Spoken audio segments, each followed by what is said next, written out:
আসসালামু আলাইকুম। আমার প্রিয় নবম দশম শ্রেণীর বিজ্ঞান বিভাগের শিক্ষার্থীবৃন্দ, আমার সম্মানিত সহকর্মীবৃন্দ ও সম্মানিত অভিভাবকবৃন্দ যারা আমাদের অনলাইন ক্লাস দেখেছেন, আমি আজ নবম দশম শ্রেণীর রসায়ন বিজ্ঞানের অষ্টম অধ্যায়ের রসায়ন এবং শক্তি এই অধ্যায়টি নিয়ে আলোচনা করব। এই অধ্যায়টা আমাদের আসন্ন যে 22 তারিখ দ্বিতীয় মূল্যায়ন পরীক্ষা অনুষ্ঠিত হতে যাচ্ছে, সেই পরীক্ষায় দুটি ক্লাসেরই সিলেবাসের অন্তর্ভুক্ত। তো সেই হিসাবে অধ্যায়টির গুরুত্ব দুইটি ক্লাসের জন্য বহন করে। পাশাপাশি অধ্যায়টি আমরা যারা সায়েন্স স্টুডেন্ট, সায়েন্সের বিষয় নিয়ে পড়াশোনা করি, তাদের জন্য এই অধ্যায়টি অত্যন্ত গুরুত্বপূর্ণ। বিশেষ করে রসায়নের অধ্যায়ে আমরা রসায়ন বিজ্ঞান পড়ি এবং যা অধ্যায়টির নাম এই রসায়ন এবং শক্তি। দেখো, অধ্যায়টির নামের সাথে বিষয়ের সাথে সরাসরি সংশ্লিষ্ট। নামেই অধ্যায়টির যথার্থ গুরুত্বটাকে বহন করে আনতেছে। রসায়নটা কি এবং রসায়নের মধ্যে কী ধরনের শক্তি নিহিত আছে, সেই জিনিসটা এই অধ্যায়ের আলোচনা বিষয়। আমাদের রসায়ন বইয়ে যে কয়টি অধ্যায় রয়েছে, পর্যায় সারণী, অষ্টম অধ্যায়, একাদশ, দ্বাদশ অধ্যায়, যে এই কয়েকটি অধ্যায় অত্যন্ত গুরুত্বপূর্ণ রসায়ন জানার জন্য, নিজেদেরকে জানার জন্য। সেই তারই আলোকে এই অধ্যায়টির গুরুত্ব এবং অধ্যায়টির অন্তরালে বা অধ্যায়টির বিষয়ে কী কী কন্টেন্ট রয়েছে সেগুলো আমরা এই অধ্যায় থেকে জানতে পারব। শুরুতেই অধ্যায়ের যে শক্তি, রসায়ন এবং শক্তি যে কথাটাই বলা হয়েছে, আমরা শক্তি, রসায়নের ভিতর কী শক্তিটা আছে সেটা একটু জানার জন্য আমি 2 মিনিট একটু আলোচনা করতেছি। দেখো, এই যে ভারী উড়োজাহাজ, অ্যালুমিনিয়ামের অথবা লোহার তৈরি জাহাজ, এই এত ভারী জিনিসগুলো কত ইজি আমরা দেখতেছি আকাশে উড়ে বেড়াচ্ছে।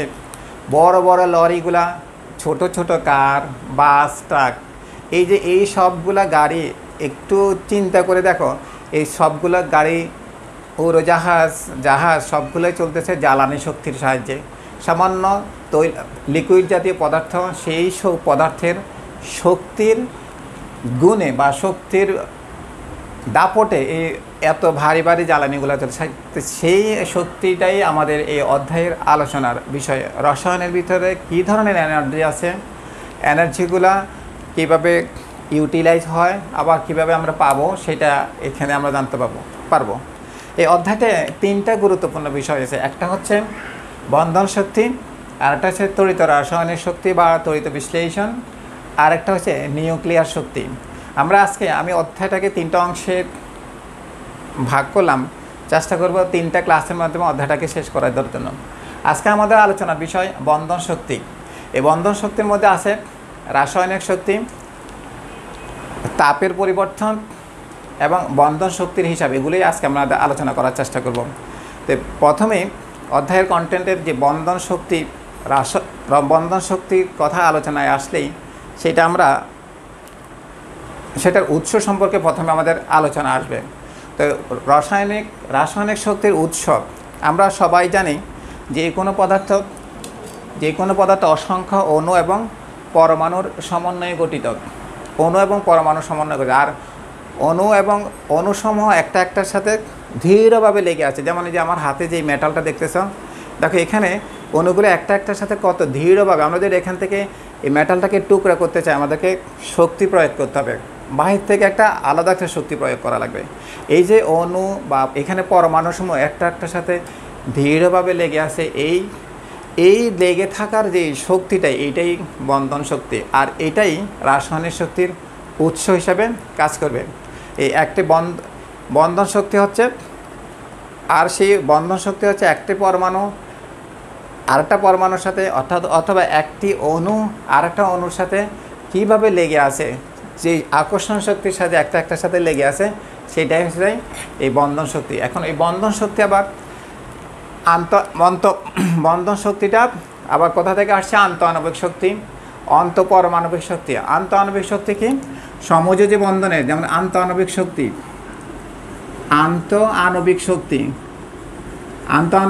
বলতে বোঝায় সমযোজী বন্ধনে আবদ্ধ পরমাণুসমূহ সমযোজী বন্ধনে আবদ্ধ পরমাণুসমূহ একটা একটার সাথে যেভাবে লেগে আছে সেটাই আন্তঃআণবিক শক্তি।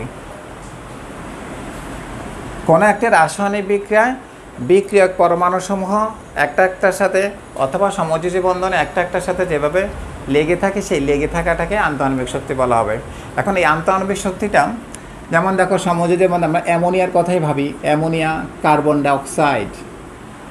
ডাইঅক্সাইড, মিথেন, এরা হচ্ছে সমযোজী বন্ধন, এরা সমযোজী বন্ধন, ঠিক আছে। এরপর তাহলে এরা একটা একটার সাথে কীভাবে লেগে আছে দেখো, নাইট্রোজেন 3টা হাইড্রোজেন পরমাণুর সাথে এইভাবে তাদের বন্ধন জোড় ইলেকট্রনকে শেয়ার করার মাধ্যমে এরা নিজেদের মধ্যে যৌগ গঠন করে।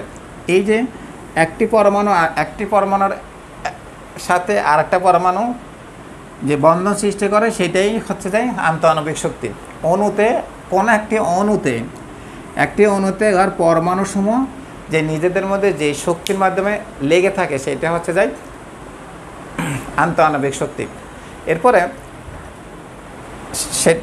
আয়নিক যৌগের ক্ষেত্রে আমরা যদি আবার আয়নিক যৌগের ক্ষেত্রে ধরি তাহলে আয়নিক যৌগের ক্ষেত্রে দুটি ভিন্ন ধর্মিক আয়নিক যৌগের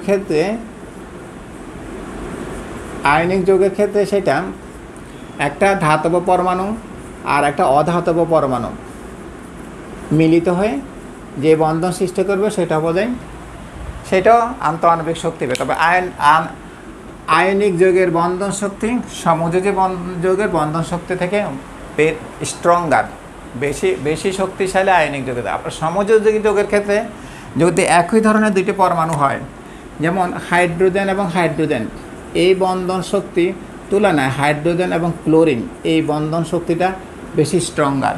যদি সমযোজী যৌগের বন্ধনটা দুটি ভিন্ন পরমাণুর মধ্যে সংগঠিত হয়, সেই বন্ধন শক্তি একই ধরনের দুইটি পরমাণুর মধ্যে গঠিত বন্ধন শক্তির থেকে শক্তিশালী, এটা বেশি শক্তিশালী। এখন এবার আসব রাসায়নিক বিক্রিয়ায় শক্তির রূপান্তর। রাসায়নিক বিক্রিয়ায় শক্তির রূপান্তর আমরা প্রতিটি পরমাণু বা অণু আমরা যখন ভাঙি কোনো রাসায়নিক বিক্রিয়ার ক্ষেত্রে বিক্রিয়ক সমূহকে বাহির থেকে শক্তি দিয়ে ভাঙতে হবে। যেমন আমরা যদি এটাকে ভাঙি টুকরা করতে চাই তাহলে আমরা বাহির থেকে শক্তি প্রয়োগ করে এটাকে বন্ধনগুলোকে বিচ্ছিন্ন করতে হবে। আর কোনো ক্ষেত্রে বিক্রিয়ক দুইটি একত্রিত হয়ে নিজেরাই শক্তি উৎপন্ন করে। যেমন আমাদের বাস্তব একটা উদাহরণ, আমাদের বাসা বাড়িতে আমরা যে রান্না করি সেখানে আছে কি মিথেনকে যখনই আমরা গ্যাসের চুলা অন করা মানে অক্সিজেন দিয়ে পোড়ানো, তখনই কি হয়, মিথেনটা পড়ে কার্বন ডাইঅক্সাইড গ্যাস এবং জলীয় বাষ্প উৎপন্ন করে। এবং একই সঙ্গে মিথেনকে যখন আমরা অক্সিজেন দিয়ে পোড়াবো, সেই কার্বন ডাইঅক্সাইড গ্যাস, জলীয় বাষ্প, পাশাপাশি সে 890 কিলো জুল তাপ উৎপন্ন করবে। তো এইটা হচ্ছে যে কোনো রাসায়নিক বিক্রিয়ায় তারা নিজেদের মধ্যে বিক্রিয়া ঘটিয়ে শক্তি উৎপাদন করবে। আবার কোনো রাসায়নিক বিক্রিয়া ঘটানোর জন্য আমাদেরকে বাইরে থেকে শক্তি প্রয়োগ করা লাগবে। এইভাবেই রাসায়নিক বিক্রিয়ায় শক্তির রূপান্তর ঘটে। আর এইভাবে রূপান্তরিত এই শক্তিটা দিয়ে আমরা আলোক শক্তি, শব্দ শক্তি, বিদ্যুৎ শক্তি, তাপ শক্তি ইত্যাদি পাই। যেমন আমরা এই যে মিথেনকে পুড়িয়ে যে তাপ পাচ্ছি, সেই তাপ দিয়ে আমাদের রান্নার কাজ চলে। এই বিশাল ইন্ডাস্ট্রিগুলা, যে আমরা যে বড় স্টিল মিল এবং বড় কলকারখানাগুলো, এই সবগুলো ইভেন এই যে আমরা যে ইলেকট্রিসিটি, বর্তমানে এই ইলেকট্রিসিটিটাও যে প্রাকৃতিক গ্যাসকে দিয়ে ইলেকট্রিসিটি উৎপাদন করা হচ্ছে। তো এই যে দেখো জ্বালানির শক্তির যে কত সার্থকতা বা গুরুত্বপূর্ণ। এরপর আসম এই শক্তি পরিমাপের জন্য আমরা জানি সব কিছুই পরিমাপের, আমরা ষষ্ঠ অধ্যায়ে পড়ছি পরিমাপের একক, সব কিছু দৈর্ঘ্যের একক মিটার, ওজনের একক নিউটন, ভরের একক কেজি, এভাবে ভরের একক কেজি, এভাবে বিদ্যুৎ প্রবাহের এক অ্যাম্পিয়ার। এভাবে শক্তি, বন্ধন শক্তিরও এক ধরনের একক আছে যেটা পূর্বে ক্যালোরি হিসাবে ব্যবহার করা হতো। ক্যালোরি, বন্ধন শক্তির একক ক্যালোরি, এককে ব্যবহার করা হতো। আর 1 ক্যালোরি মানে কি? 1 ক্যালোরি বলতে বোঝায় যদি আমি 1 গ্রাম পানি, তার তাপমাত্রা যদি 1 ডিগ্রি বৃদ্ধি করি, 1 ডিগ্রি সেলসিয়াস বৃদ্ধি করি, তো ওইটা বৃদ্ধি করতে গেলে আমাকে কিছু তাপ প্রয়োগ করা লাগবে। সাপোজ মনে করো আমার এখানে 1 গ্রাম পানি আমি নিলাম। এই পানিগুলা মনে করো এখন 30 ডিগ্রি সেলসিয়াস তাপমাত্রায় আছে। সাপোজ আমি একটা গ্লাসে 1 গ্রাম পানি দিলাম, 1 গ্রাম। এখন সেটা এই মুহূর্তে ওর টেম্পারেচার চেক করে দেখা হয়েছে সে 30 ডিগ্রি সেলসিয়াস। আমি এখানে তাপ প্রয়োগ করলাম। তাপ প্রয়োগ করতে করে এটাকে 31 ডিগ্রি সেলসিয়াস তাপমাত্রায় উন্নীত করলাম। তাহলে আমি কতটুকু তাপ বৃদ্ধি করলাম? 1 ডিগ্রি। এখন এই 1 ডিগ্রি দিতে গিয়ে আমাকে কিছু তাপ দেওয়া লাগছে। যে পরিমাণ তাপ দেওয়া লাগছে সেটাই 1 ক্যালোরি। আবার 1 ক্যালোরি সমান, আবার 1000 ক্যালোরি সমান, যেমন 1000 গ্রাম সমান 1 কেজি, আবার 1000 ক্যালোরি সমান 1 কিলো ক্যালোরি। 1 kilo calorie. আবার ক্যালোরির সাথে বর্তমানে এই বন্ধন শক্তি পরিমাপের একক কিলোজুল পার মৌল হিসাবে ব্যবহার করা হয়। এখন এই ক্যালোরির সাথে কিলোজুলের সম্পর্ক হচ্ছে 1 ক্যালোরি সমান 4.2 জুল। আবার বিপরীতভাবে 4.18 জুল, 4.18 জুল। আবার উল্টোভাবে আমরা যদি এটাকে ভাগ করি, উল্টা করি, 1 জুল সমান 0.24 ক্যালোরি। এই সম্পর্কগুলো এটা ফিজিক্সের পড়া। আবার 1 জুল সমান কি? আমরা ফিজিক্সে কাজ শক্তি ক্ষমতা 1 জুল সমান কোনো বস্তুর উপর যদি আমি 1 নিউটন বল প্রয়োগ করি, তখন যদি 1 মিটার সরণ হয়, 1 নিউটন বল প্রয়োগ করে যদি 1 মিটার সরণ হয়, তখন সেই পরিমাণকে 1 জুল বলা হবে। আর জুল এবং ক্যালোরির সাথে আমাদের রিলেশন সেইটা 1 ক্যালোরি সমান 4.18 জুল, অথবা 1 জুল সমান 0.24 ক্যালোরি। তাহলে আমরা বন্ধন শক্তি অঙ্কগুলো যখন করব, তখন আমরা বন্ধন শক্তির অঙ্কগুলোকে আমরা জুল পার ক্যালোরিতে কিলোজুল পার মৌল এককে প্রয়োগ করব। কিলোজুল পার মৌল। এরপর আসত কখনো কখনো প্রত্যেকটি বস্তুর ক্ষেত্রে একটা নিজস্ব একটা শক্তি আছে। আমরা যে তাপের পরিবর্তন যখন আমরা করব, তাপের পরিবর্তন এটা কোনো রাসায়নিক বিক্রিয়া যখন ঘটে, কিছু ক্ষেত্রে বিক্রিয়াটা ঘটার সাথে সাথেই তাপ উৎপন্ন হবে। যেমন আমরা একটু আগে যে মিথেনের বিক্রিয়াটা দেখালাম। আবার কোনো বিক্রিয়া আছে যে ধরনের বিক্রিয়ায় দুইটি বিক্রিয়ক একত্রিত হয় বা একাধিক বিক্রিয়ক একত্রিত হয়, তাপ উৎপন্ন হবে, সেই ধরনের বিক্রিয়াকে তাপ উৎপাদী বিক্রিয়া। আর আবার যেই সকল বিক্রিয়াটা সংগঠিত করার জন্য বাহির থেকে তাপ দেওয়া লাগে, সেগুলোকে তাপ হার বিক্রিয়া। যেমন আমাদের বই আছে যে শামুক অথবা ঝিনুকের খোলস দিয়ে চুন বানানো হয়। এই শামুক অথবা ঝিনুকের খোলসকে একত্রিত করে বড় পাত্রে এগুলাকে গলানোর জন্য বাহির থেকে তাপ প্রয়োগ করা হয়। অর্থাৎ তারা তাপ শোষণ করে নেয়, নতুবা ওগুলো গলে না। আর সেখান থেকে যে চুন বানানো হয়, যেটাকে চুনা পাথর বা ক্যালসিয়াম কার্বনেট, আমরা যে যারা পান খায় তারা কিন্তু সেই শামুক এবং ঝিনুকের থেকেই এই পান উৎপত্তি এগুলো। এর পরবর্তীতে এটা ভেঙে গিয়ে ক্যালসিয়াম অক্সাইড এবং কার্বন ডাইঅক্সাইড, আরও এইটাই হচ্ছে সেই চুন। তাহলে এই চুন বানানোর সময় তাপের শোষণ ঘটে। তো এই দুই ধরনের বিক্রিয়া, একটা তাপ উৎপাদী বিক্রিয়া আর একটা তাপ হারী বিক্রিয়া। এখন এই তাপ উৎপাদী এবং তাপ হারী বিক্রিয়ার জন্য আমাদেরকে বিক্রিয়ার তাপের পরিমাপ হিসাব করা হয় ডেল এইচ।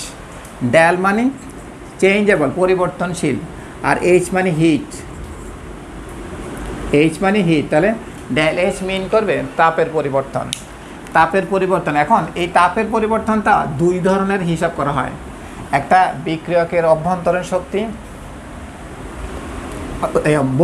বস্তু সময়ের অভ্যন্তরীণ শক্তি, আর একটা হচ্ছে যে বিক্রিয়া ভাঙ্গার ক্ষেত্রে এক ধরনের আমরা ভাঙতে যে শক্তি প্রয়োগ করা লাগবে, আবার নতুন একটা বন্ধন সৃষ্টিতে নতুন বন্ধন সৃষ্টিতে শক্তি নির্গত হবে। সেই ধরনের আমরা দুই ধরনের ডেল এইচের পরিমাণ হিসাব করব। এখন একটা হচ্ছে অভ্যন্তরীণ শক্তি দুইটাই ডেল এইচ দ্বারা প্রকাশ করা হবে। অভ্যন্তরীণ শক্তি হচ্ছে কোন একটি পদার্থ নির্দিষ্ট তাপমাত্রায় যে পরিমাণ, মানে যে কোনো একটা পদার্থ নির্দিষ্ট তাপমাত্রায় যে পরিমাণ শক্তি ধারণ করবে, নিজের মধ্যে শক্তি হোল্ড করবে, সেটা হচ্ছে অভ্যন্তরীণ শক্তি। মনে করো যে আমার হাতে মার্কার আছে, এই মার্কারটাকে যদি আমি ভাঙতে চাচ্ছি তাহলে আমাকে হাতুড়ি দিয়ে আঘাত করা লাগবে, তাহলে ওর নিজস্ব একটা শক্তি আছে, সেটাই হচ্ছে অভ্যন্তরীণ শক্তি।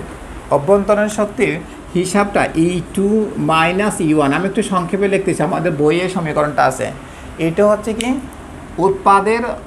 উৎপাদের অভ্যন্তরীণ শক্তি বিয়োগ বিক্রিয়কের অভ্যন্তরীণ শক্তি। যখন কোনো বিক্রিয়ক এবং উৎপাদকের অভ্যন্তরীণ শক্তি হিসাব করা হবে, তখন উৎপাদের অভ্যন্তরীণ শক্তি থেকে বিক্রিয়কের অভ্যন্তরীণ শক্তি বা বিয়োগ করে বের করা হবে।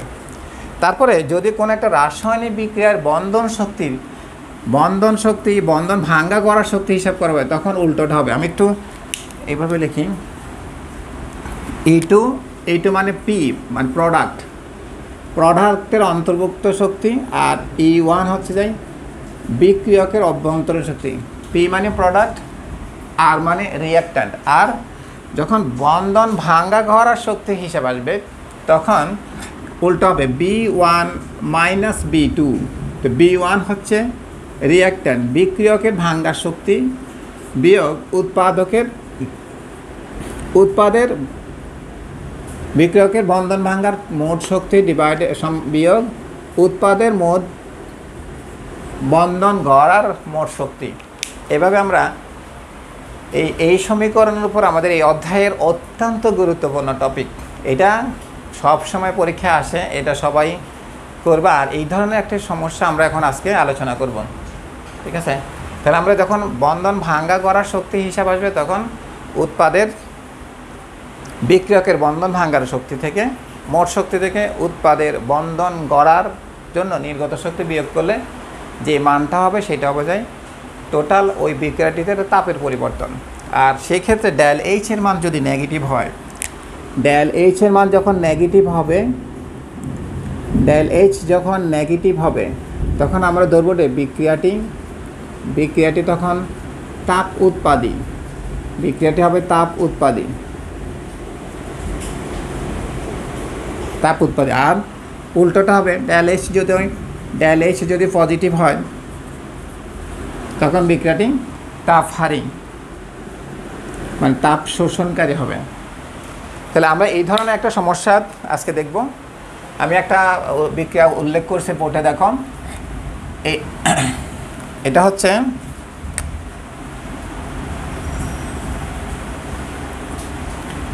প্রোপেন।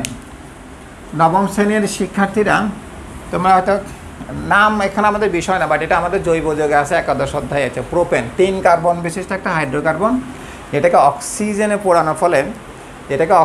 পোড়ানোর ফলে কার্বন ডাইঅক্সাইড গ্যাস এবং জলীয় বাষ্প উৎপন্ন হলো। তাহলে প্রথমে এই ধরনের যখন কোনো এই বিক্রিয়া যদি আমাদেরকে তাপের পরিবর্তন ডেল এইচ নির্ণয় করতে বলে, তখন আমরা বিক্রিয়াটিতে ডেল এইচের মান নির্ণয় করো। তখন বিক্রিয়ার তাপের পরিবর্তন হিসাব করতে গেলেই তোমাকে প্রথম কাজ বিক্রিয়ার সমতা সাধন করা। আমরা লাসাটেলিয়ার নীতি, তারপরে লিমিটিং বিক্রিয়ক, তারপরে ডেল এইচের মান, এই জাতীয় কিছু বিক্রিয়া আছে। সবসময় তুমি যদি বিক্রিয়ার সমতা না করো কখনো তোমার আনসার মিলাইতে পারবে না, আবার আনসার সঠিকও হবে না। এখানে প্রথমে আমরা বিক্রিয়াটিতে প্রোপেন, এটা প্রোপেন 3 কার্বন বিশিষ্ট হাইড্রোকার্বন, হাইড্রোজেন এবং কার্বনের সমন্বয়ে গঠিত যৌগ, এটা হাইড্রোকার্বন, এটাকে প্রোপেন বলা হবে। সে প্রোপেনকে যখন অক্সিজেনের সাথে পোড়ানো হচ্ছে তখন কার্বন ডাইঅক্সাইড গ্যাস, জলীয় বাষ্প উৎপন্ন হবে।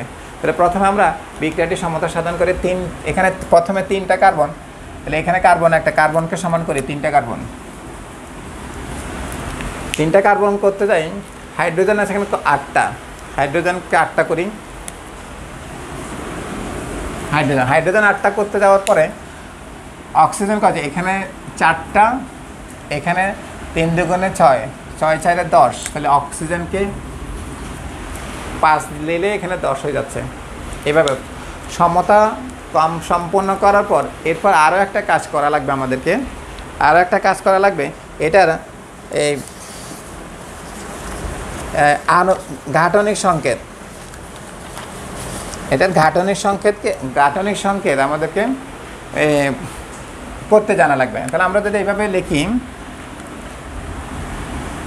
3 কার্বন, প্রথমে 3টা কার্বন লিখে ফেলি, তারপরে 8টা হাইড্রোজেন, দেখো 1 2 3 4 5 6 7 8।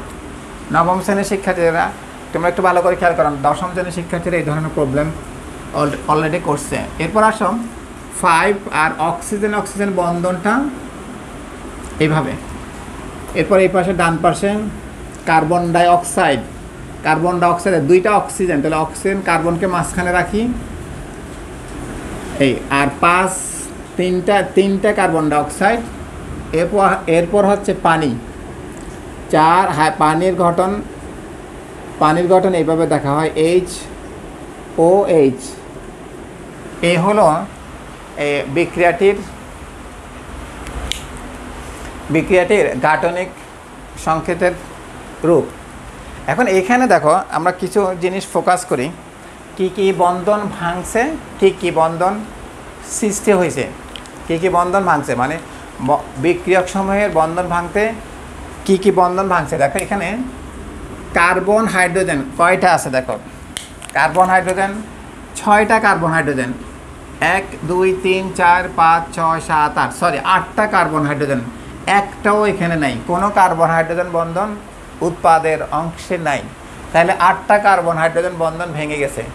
আরও দেখো এখানে এই কার্বনের সাথে এই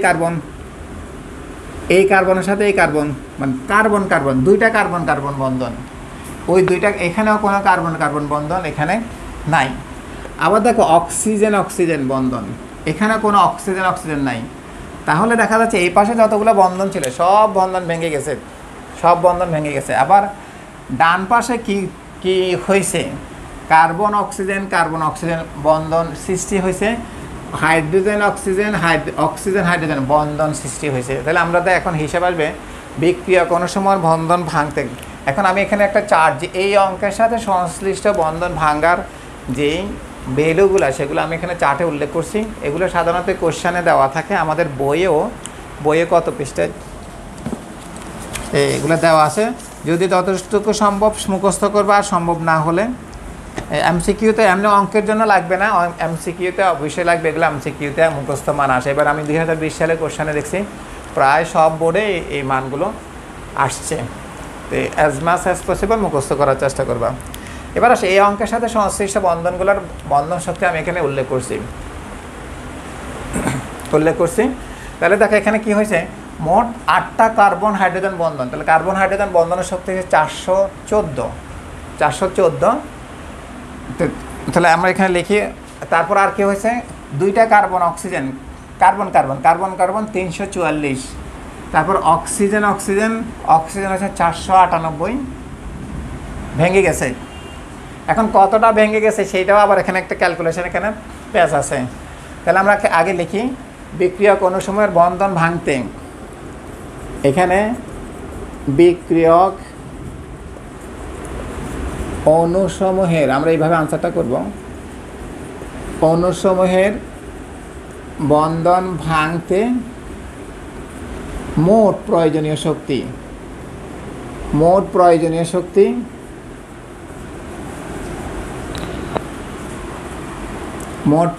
শক্তি কত হচ্ছে দেখো। এখানে কয়টা বন্ধন ভাঙছে, 8টা কার্বন হাইড্রোজেন বন্ধন। তাহলে 8 ইন্টু কার্বন হাইড্রোজেন, আমি একটু সংক্ষেপে লিখতেছি, তোমরা একটু উল্লেখ করে লিখলে ভালো হবে। 8 ইন্টু প্লাস কয়টা কার্বন 2টা, 2 ইন্টু কার্বন বন্ধন শক্তি, প্লাস 5টা অক্সিজেন ডাবল বন্ড ভাঙছে। তাহলে আমরা এখান থেকে চার থেকে মানগুলো লিখি। কিলোজুল পার মৌল, কিলোজুল পার মৌল। এখন এখানে দেখো কত কত আছে। Carbon hydrogen 414 plus 2 into carbon 344 plus 5 into oxygen 498। আমি একটু সরাসরি মানটা লিখে ফেলতেছি। 6490 কিলোজুল, 6490 কিলোজুল পার মৌল হবে হিসাব করতে তোমরা বুঝবা। তাহলে আমরা বন্ধনগুলো ভাঙতে এতটুকু তাপ শক্তি প্রয়োগ করতে হয়েছে বা নির্গত হয়েছে। এরপর আসো উৎপাদ সময়ের বন্ধন সৃষ্টিতে নির্গত শক্তি। উৎপাদ সময়ের আবার লিখি, আবার উৎপাদ সমূহের বন্ধন সৃষ্টিতে নির্গত শক্তি, নির্গত মোট শক্তি। এখানে দেখো এখানে এই জায়গায় আসি স্টুডেন্টরা ভুল করে ফেলে। একটা কার্বন অক্সিজেন এখানে, আর একটা কার্বন অক্সিজেন, সব মিলেই 2টা কার্বন অক্সিজেন। একটু খেয়াল করো, কার্বন অক্সিজেন একটা, কার্বন অক্সিজেন আরেকটা। তো এখানে ব্র্যাকেটের ভিতর 2টা, এর বাইরে আছে 3টা, সব মিলে 6টা। তাহলে কি হবে? 6টি 6 ইন্টু কার্বন অক্সিজেন বন্ধন শক্তি প্লাস, তোমার এগুলো স্টেটমেন্ট আকারে লিখবে, বন্ধন শক্তি প্লাস কি দেখো। এরপরে আবার এখানে আসো, একটা হাইড্রোজেন অক্সিজেন আর একটা হাইড্রোজেন অক্সিজেন, তাহলে মোট 2টা, আর এর বাইরে আছে 4, 8। তাহলে 8টি 8 ইন্টু হাইড্রোজেন অক্সিজেন বন্ধন শক্তি। তাহলে আমরা এখানে মানগুলো লিখি। Carbon oxygen 798, 6 into 798 plus 8 into hydrogen oxygen 464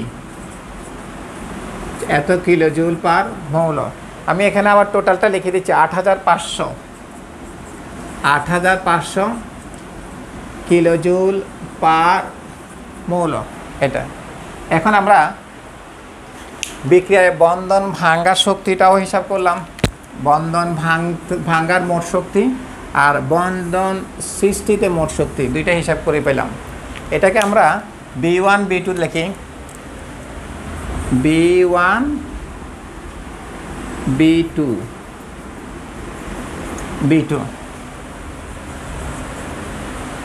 তাহলে এবার আমরা ডেল এইচ বের করবো।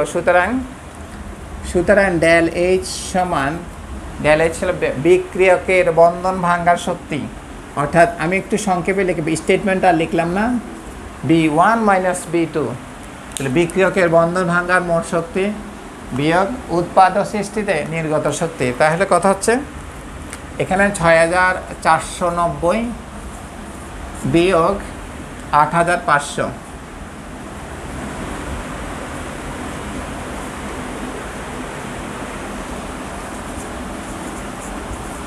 8500। তাহলে বিয়োগ করলে কি হবে? 2010 মাইনাস হচ্ছে, দেখা 10 থেকে একেবারে 9,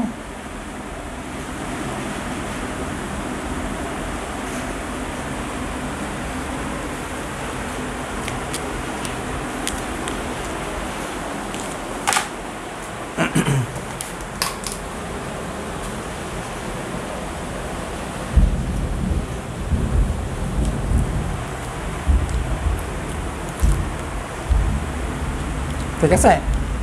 একটু তোমরা একটু মিলিয়ে নিবা, বাট শুধু অঙ্কের পদ্ধতিটা 2010 হওয়ার কথা, 2010 কিলোজুল পার মৌল হওয়ার কথা, ঠিক আছে? তাহলে এইভাবে আমরা কোনো একটা রাসায়নিক বিক্রিয়ার ডেল এইচ এর মান বিক্রিয়া করব। প্রথমে বিক্রিয়াটার সমতা, অনেক সময় বেশিরভাগ ক্ষেত্রেই সমতা করা থাকবে, টেনশন করার কিছু নেই। আর এমনিতেই সমতা করতে জানা তোমাদের জন্য জরুরি, সমতা করাটা প্র্যাকটিস করবা। তারপর ঘাটনির সংকেত, ঘাটনির সংকেতের মধ্যে এই আমি একটু খেয়াল করে দিই, এই জায়গাটা একটু বেশি বেশি ফোকাস করবা। এই জায়গাটাতে ভুল করে অনেকে, একটা কার্বন অক্সিজেন আর একটা কার্বন অক্সিজেন দুইটা, আর এর বাইরে 3, 3 দুগুণ 6। তাহলে আমাদের প্রথম কাজ হবে বিক্রিয়কের বন্ধন ভাঙার মোট শক্তি, এটা বের করব। তারপরে উৎপাদ ও সৃষ্টিতে মোট শক্তি, সেটা হিসাব করব। তারপর এটা থেকে এটা বিয়োগ করলে যদি নেগেটিভ হয় তাহলে বিক্রিয়াটি তাপ উৎপাদী, আর যদি পজিটিভ হয় বিক্রিয়াটি তাপ হারে। সাধারণত হাইড্রোকার্বন সমূহকে পোড়ালেই নেগেটিভভাবে তাপ উৎপাদী হবে, যেটা জ্বালানি হিসাবে ব্যবহার করে ওই যে বিমান জাহাজ এগুলি ব্যবহার করা হয়। তো আজকে এতটুকু। আমরা নেক্সট ক্লাসে তড়িৎ রাসায়নিক শক্তি নিয়ে আলোচনায় আসব, যেটা আরেকটা এই অধ্যায়ের অন্যতম গুরুত্বপূর্ণ এই আলোচনার বিষয়। আমি চেষ্টা করব পরীক্ষার আগে ক্লাসটা দেওয়ার জন্য। আশা করি তোমরা নেক্সট ক্লাস দেখবা। সবাই সুস্থ থাকবা, ভালো থাকবা। আল্লাহ হাফেজ, আসসালামু আলাইকুম।